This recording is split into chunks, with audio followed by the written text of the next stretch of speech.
اقبال نوجوانوں سے کہتا ہے کہ شاہین کو فالو کرو. شاہین ایک پرندہ ہے.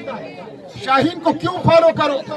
نوجوانوں کو اقبال کہتا ہے کہ شاہین کو اس لیے فالو کرو کہ شاہین میں 5 خصوصیات ہوتی ہیں اور وہ 5 خصوصیات یوتھ نوجوانوں کے اندر بنانا چاہتی ہے, نوجوانوں کے اندر دیکھنا چاہتی ہے. پہلی خصوصیت شاہین میں یہ ہوتی ہے کہ اس کی نگاہ تیز ہوتی ہے. ویژن, تیز ویژن, نگاہ. آپ لوگوں کا ایک ویژن ہونا چاہیے, تیز نگاہ آپ کی ہونی چاہیے.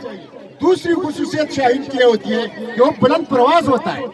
جب کوئی آندھی وغیرہ آتی ہے تو وہ بادلوں سے بھی اونچا اڑ جاتا ہے اور کوئی طوفان اس کی کوئی بال بھی پیکا نہیں کر سکتا, اس کی کوئی نقصان نہیں کر سکتا. بلند پرواز ہوتا ہے.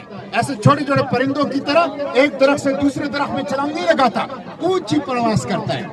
تیسری چیز یہ ہوتی ہے کہ اس میں خودداری ہوتی ہے. وہ کسی کا کیا ہوا شکار نہیں کھاتا, وہ خود اپنا شکار کرتا ہے اور خود اپنے شکار کو کھاتا ہے. چوتھی چیز شاہین میں یہ ہوتی ہے کہ وہ گھر نہیں بناتا, اس کے اندر درویشی ہوتی ہے, اس کے اندر فقر ہوتی ہے.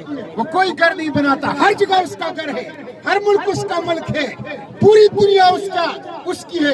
اس لیے وہ گھر نہیں بناتا, وہ اپنے آپ کو کسی جگہ پہ قید نہیں کرتا. اور 5ویں چیز یہ ہوتی ہے کہ اس کے اندر قوت ہوتی ہے, طاقت ہوتی ہے.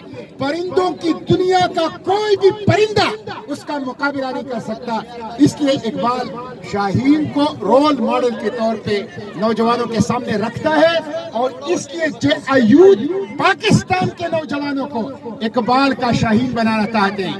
ان کا ویژن تیز ہو, ان کے اندر خودداری ہو, ان کے اندر قوت ہو, ان کی بلند پروازی ہو اور ان کے اندر درویشی فخر اور استغنا ہو.